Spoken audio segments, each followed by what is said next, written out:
Welcome to my channel and my new blog. তো এটা হচ্ছে আমরা বিকেলবেলা যেদিন আমরা মায়াপুর নবদ্বীপ পৌঁছালাম, সেই দিনে আমরা দুপুরে খেয়ে দিয়ে 1-1.5 ঘন্টা রেস্ট নিয়ে আমরা টোটো ভাড়া করে সবাই মিলে বেরিয়ে পড়লাম নবদ্বীপের মন্দিরের দর্শন করতে। সবাই মিলে বেরিয়ে গেছি আমরা। খুব টায়ার্ড লাগছিলো, কিন্তু আনন্দ হচ্ছিলো যে সবাই মিলে অনেক দিন পর বেরোনো হয়েছে। তো এবারে আমরা পৌঁছে গেছে। এটা হচ্ছে পোড়া মার তলা, নবদ্বীপে পোড়া মায়ের তলা।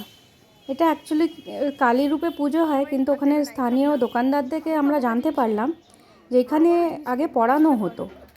তো এখানেরই একজন শিক্ষক মায়ের অস্তিত্বের কথা বুঝতে পারে। তো এখানে মা সরস্বতী রূপে অস্তিত্বটা উনি বুঝতে পারেন, কিন্তু এখানে কালী রূপে মায়ের পুজো হয়।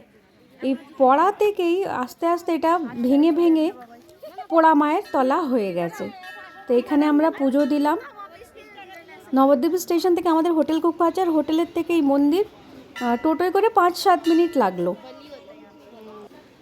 আমরা এখানে এসেছি, নানান ধরনের মন্দিরের আশেপাশে দোকান রয়েছে জিনিসের, এবং পুজোর জিনিসেরও দোকান রয়েছে। আপনারা এখানে যে ইচ্ছা যে কোনো দোকান থেকে এরকম ওনারা প্রসাদের ছোট ছোট ডালা বানিয়ে দিচ্ছে। এখানে মালা বিক্রি হচ্ছে, আপনারা নিয়ে নিতে পারেন। আমরা এখান থেকে ডালা নিয়ে পুজো দিতে গেলাম।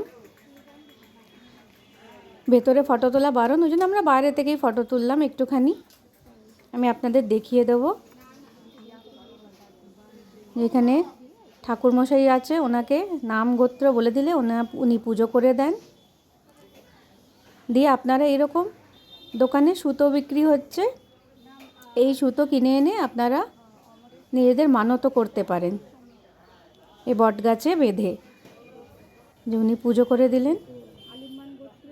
এই মন্দিরটা একটা বিশাল বড় বট গাছের তলায়, আর বট গাছটা 700 থেকে 800 বছর পুরনো।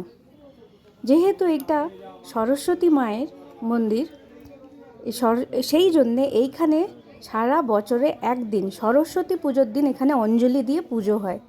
ও ছাড়া আর কোনো দিন এখানে অঞ্জলি দিয়ে পুজো হয় না। তো আপনারা যদি এখানে অঞ্জলি দিয়ে পুজো দিতে চান, তো আপনাদের সরস্বতী পুজোর দিন যেতে হবে।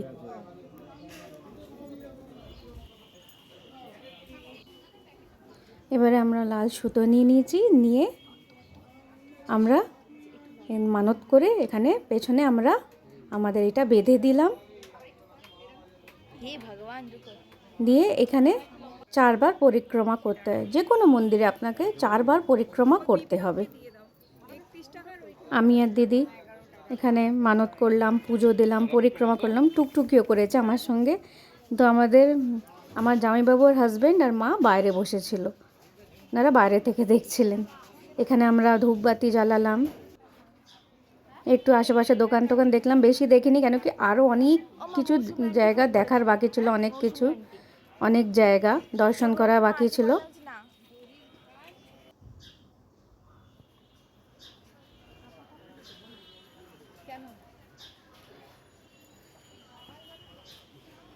ধূপ জ্বালিয়ে দিচ্ছি। ধূপটা বাইরে একটা জায়গা করা আছে, ওইখানে জ্বালাতে হবে। পাশে আরেকটা কালী ঠাকুরের মন্দির আছে, সেখানে দেখতে পারেন আপনারা, মানে মন্দিরের বাঁ দিকে। এই যে বট গাছটা, এটা 800 বছরের পুরনো গাছ। বিশাল বড় গাছটা, বিশাল বড়। দুদিকে আরও মন্দির আছে।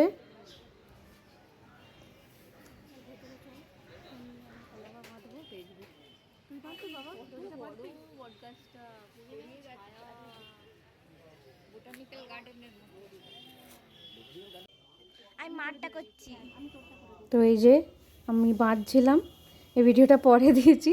আমি বলে দিলাম যে এখানে আপনারা এই লাল সুতো দিয়ে মানত করে বাঁধতে পারবেন। আমরা ঢিল খুঁজে পাইনি, আমরা এমনি সুতো দিয়ে বেঁধে এসেছি।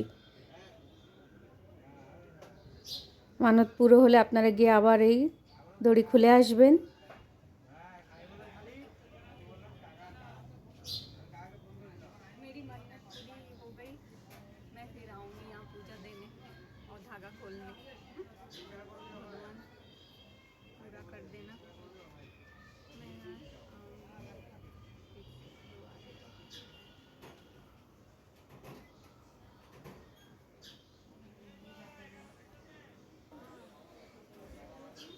এই যে পাশে মন্দির আছে মা ভবতারিণীর, এখানেও বটগাছে অনেকে দড়ি বেঁধেছেন। তো এবারে আমরা মন্দির থেকে বেরিয়ে গেছি, বেরিয়ে আমরা টোটোয় করে আরও কিছুক্ষণ, আর 5-7 মিনিট পরে, এইটা হচ্ছে শ্রী চৈতন্য মহাপ্রভুর জন্মস্থান।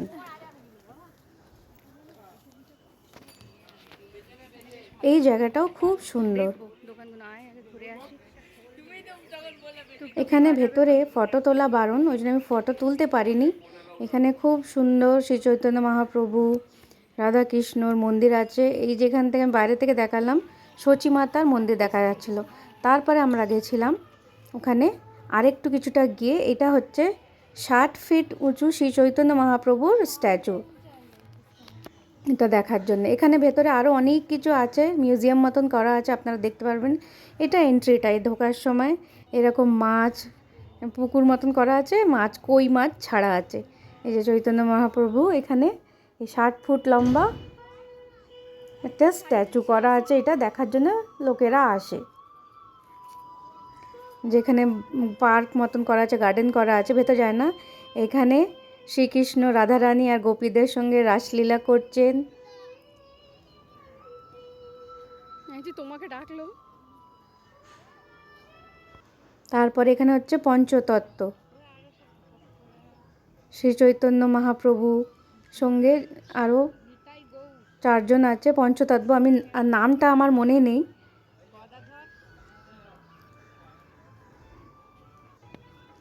এখানে যে রাধারানী বানানো, এটা খুব সুন্দর, এই জায়গাটা সাজানো। মাত্র 10 টাকা করে টিকিট, পার হেড 10 টাকা করে টিকিট। দেখে আপনারা ভেতরটা পুরো ঘুরে দেখতে পারেন, খুব সুন্দর।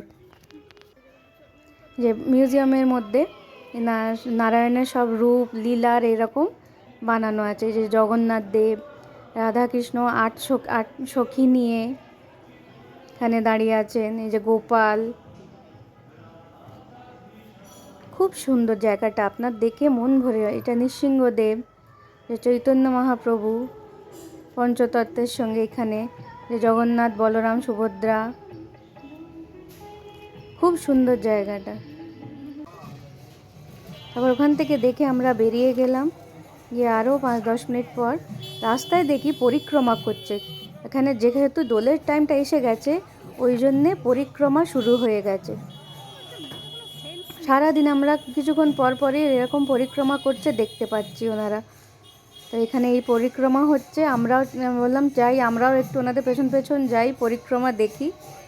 কিন্তু বেশি দূর যেতে, যেহেতু রাস্তা চিনি না, আবার ফিরে যদি না আসতে পারি, ওই জন্যে কিছুটা আমরা গেছিলাম পরিক্রমা, ওদের সঙ্গে পরিক্রমা যারা করছিলেন তাদের সঙ্গে। আর সামনেই রাধারানী মন্দির ছিল, আমরা রাধারানী মন্দিরেও গেছিলাম।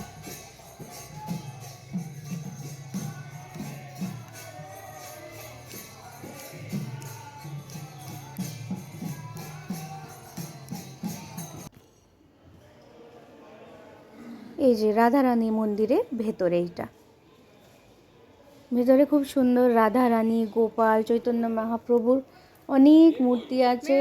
নিচে ছোট ছোট কত প্রচুর গোপাল, রাধারানী ওখানে রাখা আছে। এই যে দেখুন, গৌরনিতাই, শ্রী চৈতন্য মহাপ্রভু, রাধা রানী, শ্রীকৃষ্ণ, গোপাল, নিচে দেখুন ছোট ছোট ছোট ভর্তি কত নানান সাইজের গোপাল। এই যে রাধারানী মন্দির, আপনারা বাইরেই এরকম লেখা দেখতে পারবেন। তারপরে আমরা চলে গেছিলাম রানী মায়ের ঘাটে। এটা হচ্ছে এখানে এই গঙ্গার ঘাটে রানী রাসমণিকে শেষ সময় এখানে রাখা হয়েছিল, ওই জন্য এটাকে রানী মায়ের ঘাট বলা হয়। আর এই ঘাট থেকে দাঁড়িয়ে আপনারা বাঁ দিকে ইস্কনের মন্দিরটা, ওপারে ইস্কনের মন্দিরটা দেখতে পাবেন।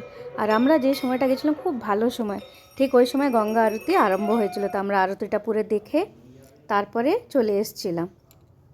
ওর পরে আমরা এখানে আরেকটা, এটা হচ্ছে সোনার শ্রী চৈতন্য মহাপ্রভু বলে, সেইখানে আমরা গেছিলাম। ওখানে ফটো তোলা বারণ, তো একটুখানি সামান্য ফটো তুলেছিলাম, তারপরে চলে এসেছি। এইটা আরেক জায়গায় গেছিলাম, এখানে ছিল একটা বিশাল বড় শিব ঠাকুরের মূর্তি বানানো। এখানটা পার্কের মতন সাজানো, খুব সুন্দর। গান হচ্ছে, গানের সঙ্গে সঙ্গে গান আর লাইটের সঙ্গে ফাউন্টেন শো হচ্ছে। এখানেও সময় কাটালাম, ভালো লাগলো, বেশ খুব সুন্দর লাগলো। মা আর নাবেনি, মা আর হাঁটতে পারছে না, হাঁটুতে ব্যথা হচ্ছে, আর সিঁড়ি দিয়ে এতটা উঠতেও পারবে না। সেজন্যে আমি, দিদি, জামাইবাবু আর আমার হাজব্যান্ড আমরা গেছিলাম। এটা হচ্ছে এন্ট্রি গেটটা, আমরা বেরোবার গেটটা দিয়ে ঢুকেছিলাম, কিন্তু এইটা হচ্ছে অ্যাকচুয়ালি এন্ট্রি গেট।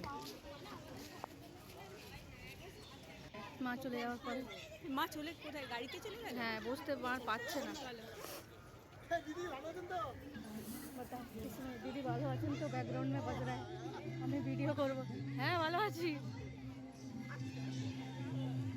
अरे हम आते क्या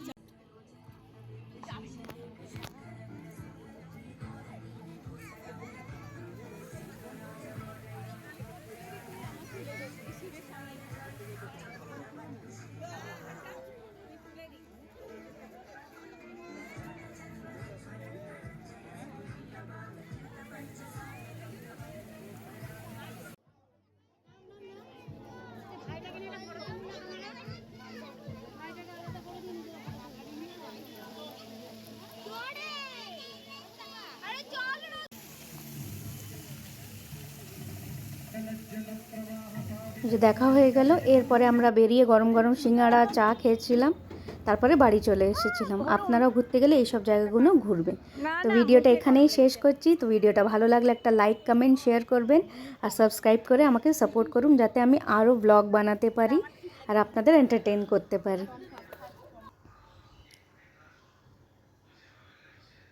থ্যাংক ইউ ফর ওয়াচিং।